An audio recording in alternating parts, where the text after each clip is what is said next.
Olá, sétimo ano, bom dia, tudo bem com vocês? Estamos encerrando a semana.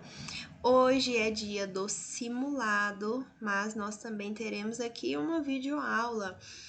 Nós já iniciamos aí o quarto bimestre, né? Falei com vocês já sobre concordância verbal quando nós estávamos ali fazendo a lista de revisão do terceiro bimestre. Mas, como nós iremos aqui já corrigir algumas atividades sobre concordância verbal, nós vamos rever aí rapidamente, né? A regra básica de concordância verbal, né? Nós já vimos, né? Trabalhamos o verbo, uma classe de palavras ali durante o primeiro semestre do ano. Já vimos o que é sujeito. Nós já vimos que o verbo ele é flexionado a partir do sujeito. O sujeito ele determina a flexão verbal e isso tem tudo a ver com concordância verbal. A concordância verbal acontece justamente aí entre essa relação do verbo e o sujeito, né? Então, nós vamos rever aqui rapidamente a regra básica, né? As regrinhas básicas de concordância verbal, porque né, nós temos as exceções, os casos específicos, mas isso vocês verão lá no nono ano.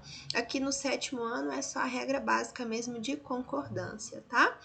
Bem, as atividades que nós vamos corrigir hoje são das páginas 299 a 302. Lembrando que vocês vão fazer a correção dessas atividades somente depois de fazê-las e enviar para mim, né? Ontem, quinta-feira, passei para vocês essas atividades. O pessoal do presencial já fez. Lá na escola, vocês em casa também já devem fazer, enviar por e-mail, depois, então, fazer aí a correção dessas atividades, tá bom? Qualquer dúvida, eu estou disponível no plantão até às 11 horas e não se esqueça do simulado, tá bom? Vamos lá? Revisando aqui a concordância verbal. Concordância verbal é a relação estabelecida de forma harmônica entre sujeito e verbo. Então, a harmonia que há aí entre o sujeito e o verbo, né, entre o verbo e o seu sujeito, é chamada de concordância verbal. Por que harmonia? Porque o verbo ele tem que estar flexionado ali, concordando de forma harmônica com o seu sujeito. Isso quer dizer que quando o sujeito está no singular, o verbo também deve estar no singular. Quando o sujeito estiver no plural, o verbo também estará.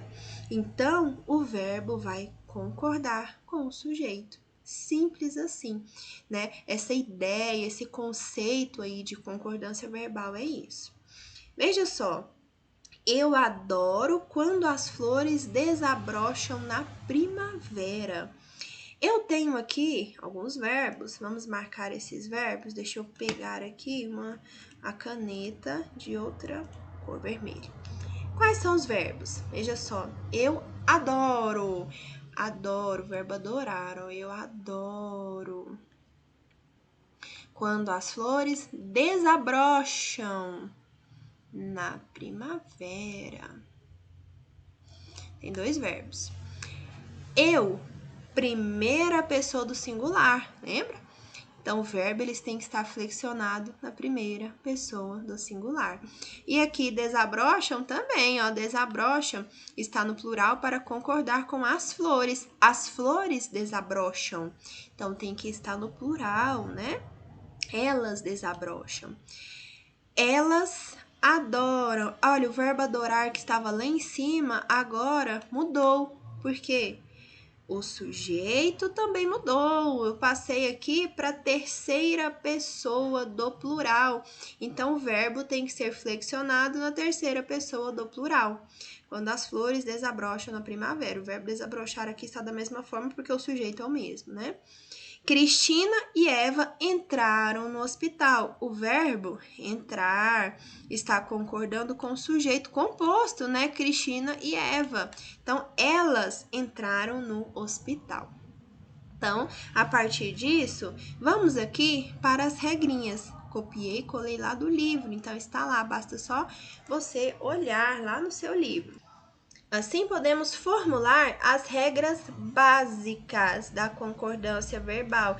Eu volto a repetir, essas são as regras básicas, porque nós temos os casos específicos, só porque esses serão trabalhados aí em outro ano, mais à frente. Agora, vocês têm que entender essa daqui, essa relação de concordância básica.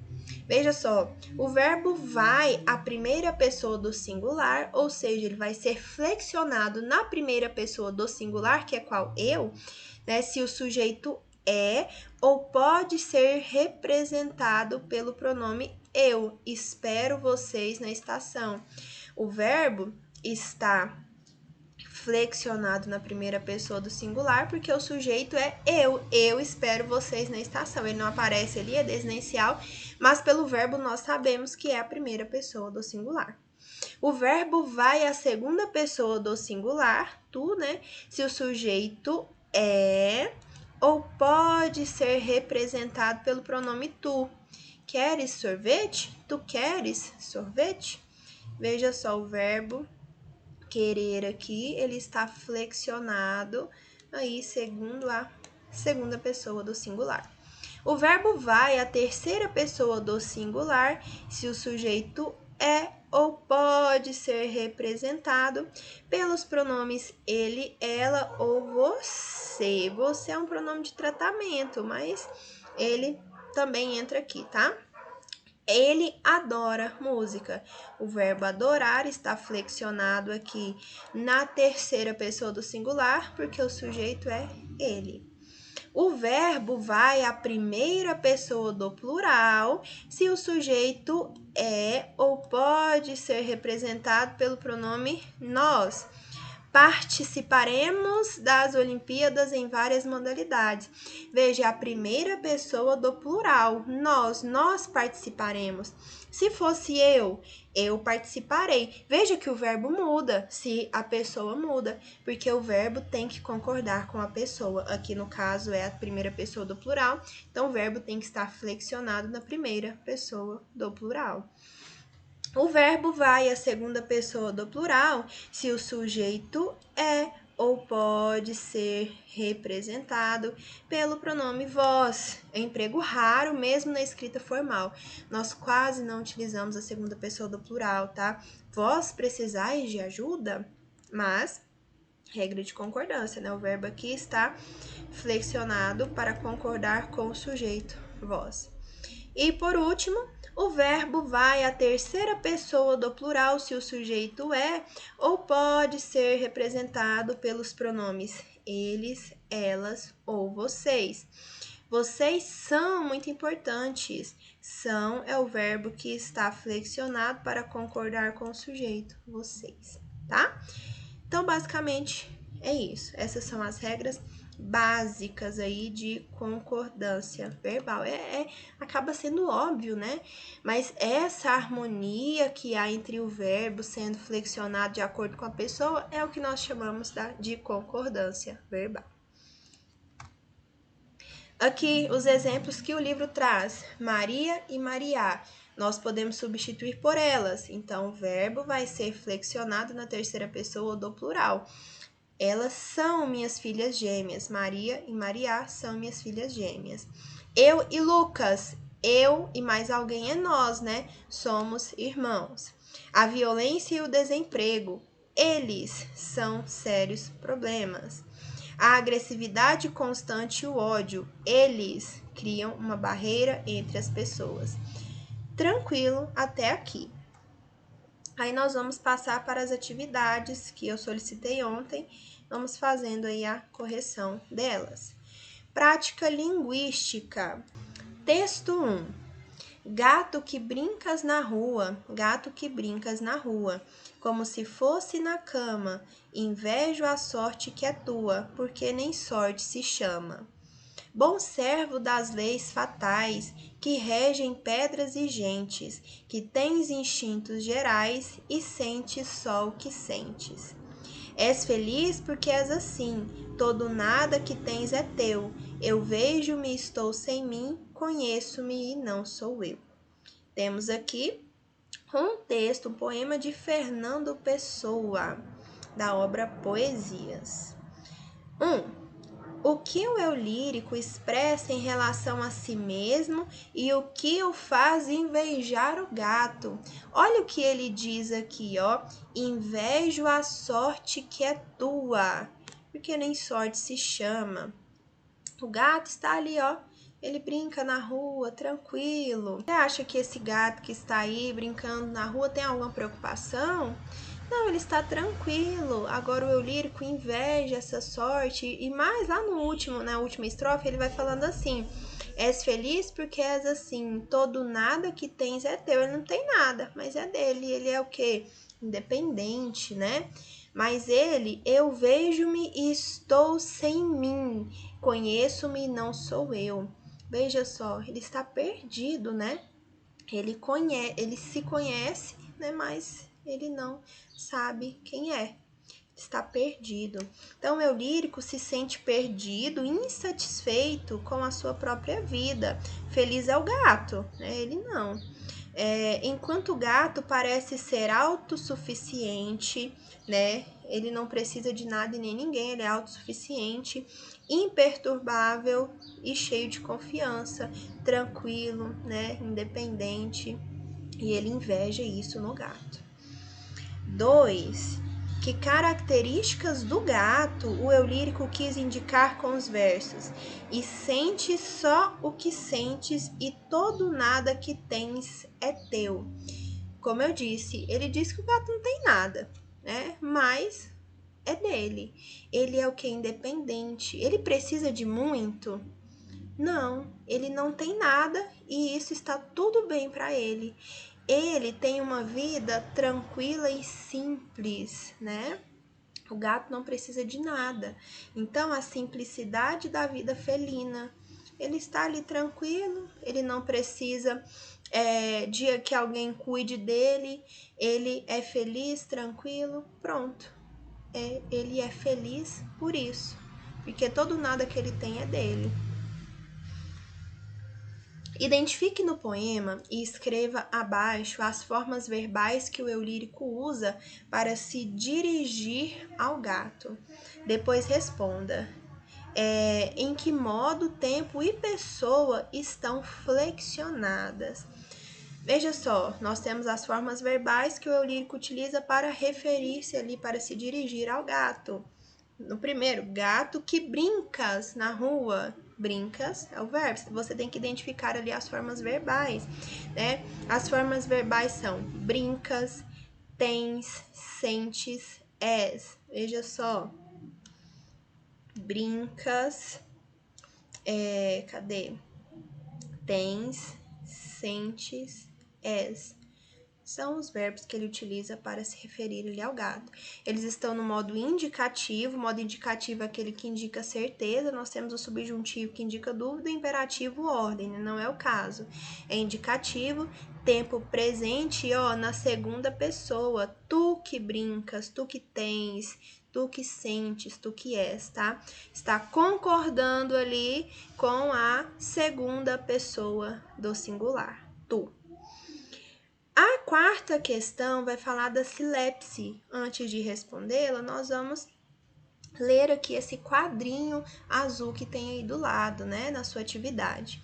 A silepse é uma figura de linguagem que representa a concordância ideológica, ou seja, a concordância que se faz com a ideia, com o elemento que se tem em mente, não com o elemento expresso na frase.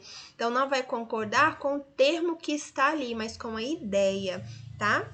A silepse pode ocorrer de 3 maneiras: de gênero, número e pessoa. De gênero, a concordância entre os nomes se dá tendo em vista a ideia de gênero. Sua Excelência, o deputado, está cansado. Veja só, nesse caso, o adjetivo cansado concordou com a ideia de masculino expressa pelo termo o deputado e não com o feminino do termo Sua Excelência. Sua Excelência é o pronome de tratamento que ele utilizou, que é feminino. Porém, porque não há variação, tem só aquela forma. Mas ele utilizou ali a silepse de gênero para concordar com o deputado e não com sua excelência, tá? Silepse de número. A concordância se dá tendo em vista a ideia de plural. Exemplo, muita gente não gosta de ópera. As vozes lhes aborrecem. Muita gente singular, mas aqui o lhes está no plural. Nesse caso, o pronome lhe foi flexionado no plural para concordar com uma ideia de grupo expressa pelo termo ao qual se refere muita gente. Muita gente está no singular, mas a ideia é de várias pessoas, ou seja, plural, né? Por isso que o lhes está flexionado no plural. E por fim aqui, silepse de pessoa. A concordância se dá pela ideia de pessoa. Exemplos: brasileiros somos um povo miscigenado.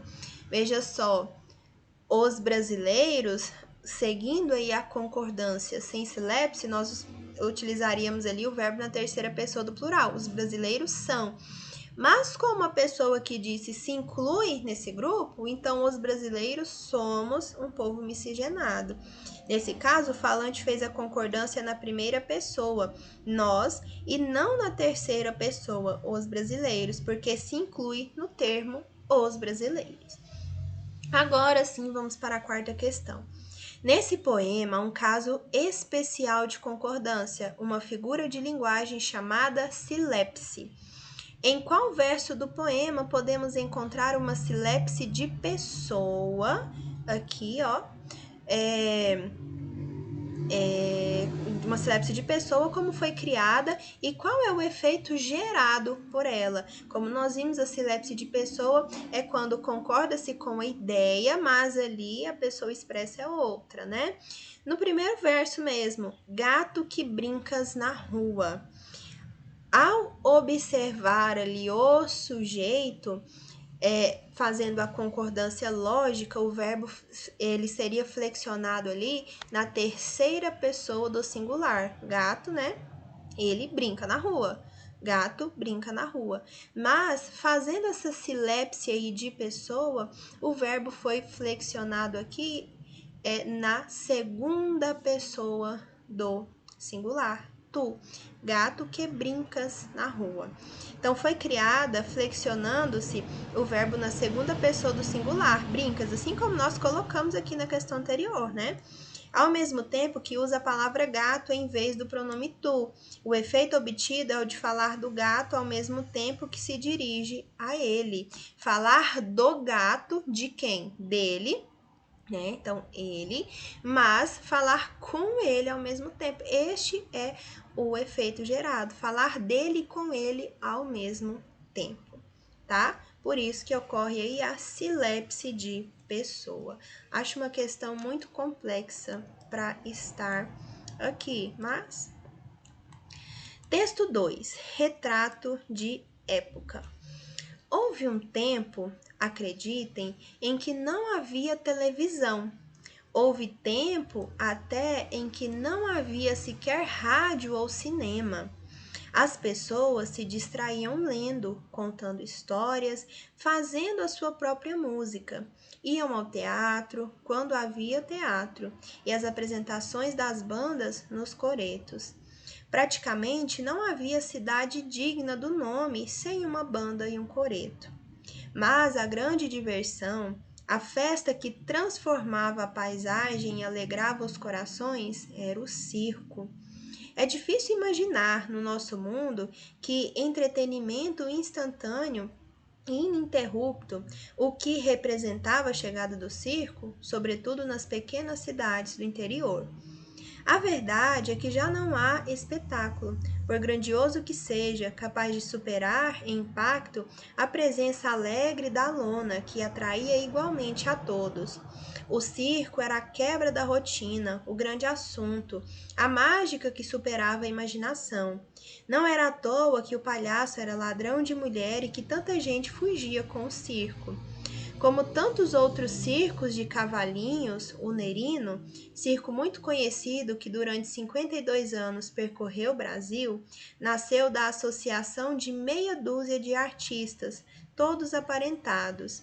Na época, circo ainda não era profissão que se aprendesse em escola especializada, mas destino de família. Um texto aí de Cora Ronay. Texto aqui publicado no Globo, caderno prosa e verso. Veja só. Quinta questão. Apresentando uma escrita autoficcional, o texto 2 possui as características básicas de que gênero textual? É um gênero que até nós já estudamos, mas antes disso vamos aqui, ó. Autoficcional, que é isso? Autoficção, há limites para a escrita? Aproximando-se esteticamente de elementos da crônica, a abordagem de temas relativos aos causos do cotidiano, reflexões embasadas em humor ácido, etc., a escrita autoficcional se apresenta como uma tendência cada vez mais relevante para um entendimento mais amplo das propostas literárias contemporâneas. As controvérsias que rondam esse estilo vão desde a relação entre autor, leitor e realidade, a questões sobre até onde a escrita autobiográfica pode ser considerada literária, em razão da carga emotiva exacerbada que textos com aspectos mais pessoais costumam apresentar. Então, essa autoficção é uma autobiografia, né, mais ficcional. Enfim, aqui nós temos uma autobiografia ficcional, mas veja só, esse texto ele possui características básicas de qual gênero? Um gênero narrativo que trata de assuntos da realidade, né? Ali nós não temos final surpreendente, como no conto, né? Que é uma narrativa que é totalmente ficcional. Aqui no caso, né? Nós temos aqui uma aproximação muito grande da realidade, né? Com essa ficção. No caso, é uma crônica, né? Quando nós começamos a fazer a leitura, nós conseguimos perceber que é uma crônica, né, que fala aqui, né, desse retrato dessa época, fala sobre o circo e tal. Então, é uma crônica. Há características ali da crônica. 6. Considerando o gênero textual em que se enquadra o texto 2, podemos dizer que o texto 1 dele se aproxima. Veja só, o texto 1, este daqui que nós fizemos a leitura, do gato, né? E o texto 2 é o retrato de época. Por se apresentar em prosa, veja só, o texto 2 ele é escrito em prosa, agora o texto 1 é escrito em versos, né? Então, a diferença entre prosa e verso, o texto 2 está em prosa, mas ele não se aproxima do outro porque o outro está em verso, escrito em versos. Por se originar de um fato do cotidiano, veja só, lá no primeiro texto nós temos um poema, mas ele vai falar ali sobre um assunto do cotidiano, ele está falando sobre ele, né? Sobre como ele se sente e como ele inveja, né, o gato que tem uma vida autossuficiente e ele não. Então são fatos do cotidiano, da realidade, fatos banais, né, comuns a nós. Então, a letra B está correta por isso, né? Ambos falam aí de fatos do cotidiano. C, por ser escrito em versos, peraí, o texto 1 é escrito em versos, mas o 2 não, é em prosa. Por apresentar musicalidade, o texto 2 não apresenta musicalidade, tá? 7. No primeiro período do texto 2, em que modo está flexionado o verbo acreditar? Houve um tempo, acreditem, em que não havia televisão. Verbo acreditar está ali no imperativo, veja só, em uma ordem, né? Acreditem. Modo imperativo. 8. Qual é o sujeito do verbo acreditar no primeiro período do texto 2? Veja só, nós, não é? Ela está ali, na autora do texto, no caso o narrador, né, do texto, fala para nós acreditarmos, né? Então, acreditem, nós, os próprios leitores. 9.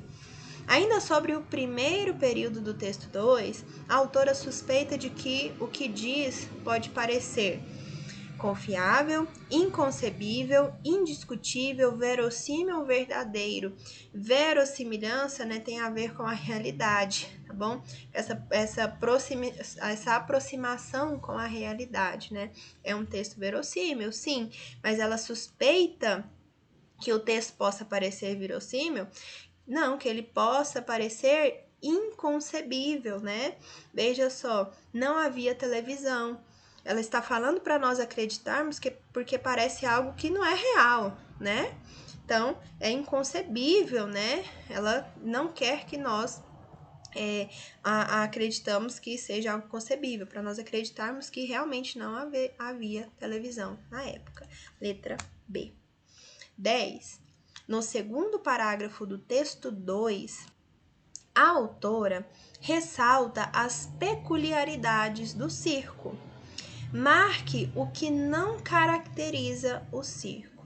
Veja só, lá no texto 2 ela vai falando ali sobre o circo, mas tem uma dessas características aí que não condiz, né, com o circo. Ele era itinerante, quer dizer, ele não era fixo, ele ficava indo de um lugar para o outro. Claro, o circo ele é itinerante. Popular, sim. Ele era sedutor, claro. Olha, ela vai dizendo aqui, ó. O circo era a quebra da rotina, o grande assunto, a mágica que superava a imaginação, né? Então, ele era muito sedutor e popular porque atraía igualmente a todos, né? Então, são trechos que vão confirmando essas características. Rotineiro, não. Ele aparecia ali de vez em quando e era sempre um espetáculo, né? Algo surpreendente.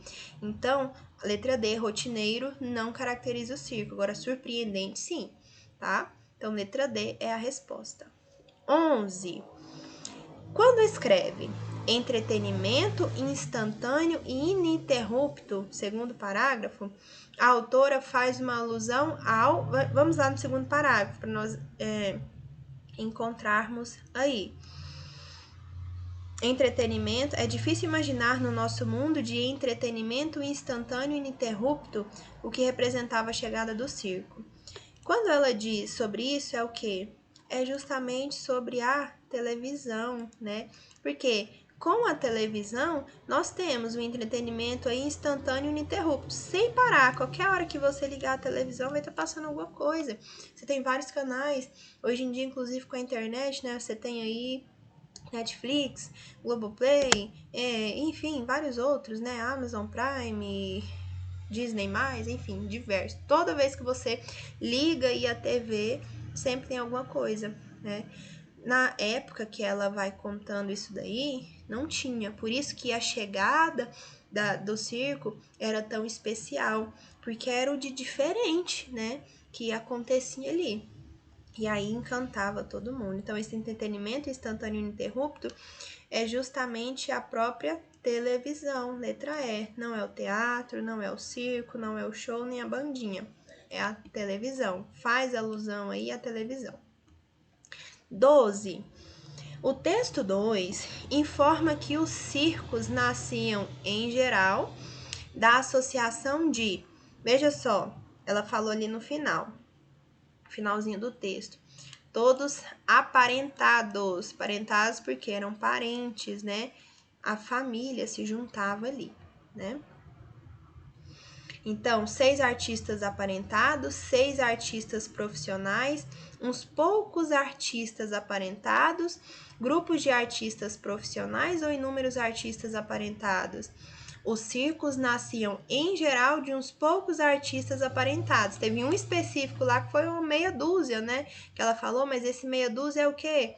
Alguns, né? Uns poucos artistas aparentados, né? Nós costumamos falar isso quando são poucos elementos, uma meia dúzia ali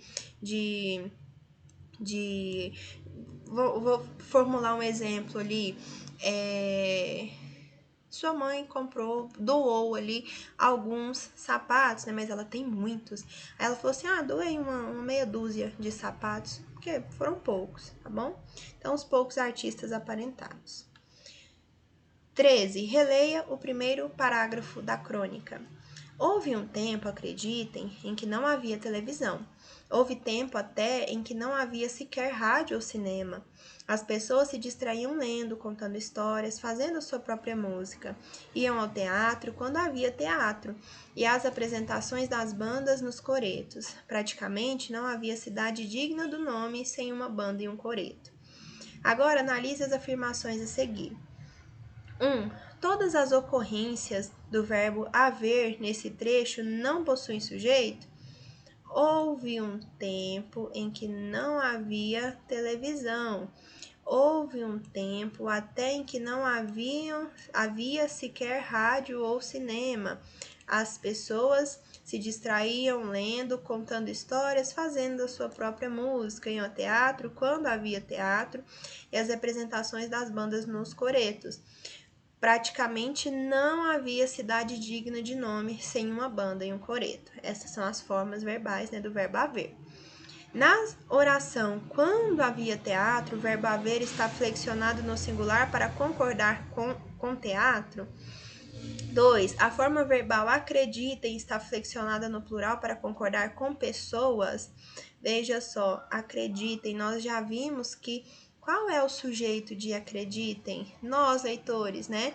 Então, não concorda com pessoas. Essa daqui nós já vimos estar incorreta, né? Mas enfim, vamos ler todas, depois nós vamos voltar aqui. Caso o termo cidade fosse ao plural, o verbo que o acompanha deveria permanecer no singular, onde está a cidade aqui. Praticamente não havia cidades, não haviam cidades ou não havia cidade? Haver no sentido de existir, né? Ele não vai flexionar. No trecho, o verbo ir está flexionado no plural indevidamente. Aqui no iam, ó, iam, as pessoas iam, não, está correto. Essa aqui também está incorreta. Nós vimos que essa daqui está incorreta. Agora, na 2 aqui, havia teatro. Quando havia teatro? Vamos ver aqui. Quando havia teatro, havia está flexionado no singular para concordar com teatro? Não, porque todos esses verbos aí, haver, estão no sentido de existir. Então, eles não vão flexionar. Então, a primeira está correta, porque nós vimos que a oração sem sujeito é aquela formada por verbos impessoais, né? Então, não tem sujeito, e haver no sentido de existir é um exemplo disso. E a 4 aqui também, porque mesmo se cidades fossem para o plural, nós não colocaríamos haviam, porque haver no sentido de existir não vai flexionar. Agora, as demais estão incorretas, tá bom? Então, é correto apenas o que se afirma em 1 e 4. E terminamos aqui nossa aula, tá bom? Desejo a vocês um ótimo dia, um excelente final de semana. Qualquer dúvida em relação ao teatro e ao conteúdo, ao teatro não, pessoal, ao simulado. Olha, estou com teatro aqui na mente. Em relação ao simulado e à atividade, pode entrar em contato comigo, tá bom? Até às 11 horas é o nosso plantão. Desejo também um ótimo final de semana, feriado. Agora nós temos aula só na quinta-feira, aula presencial, dia de fazer as tarefas, e sexta videoaula, tá?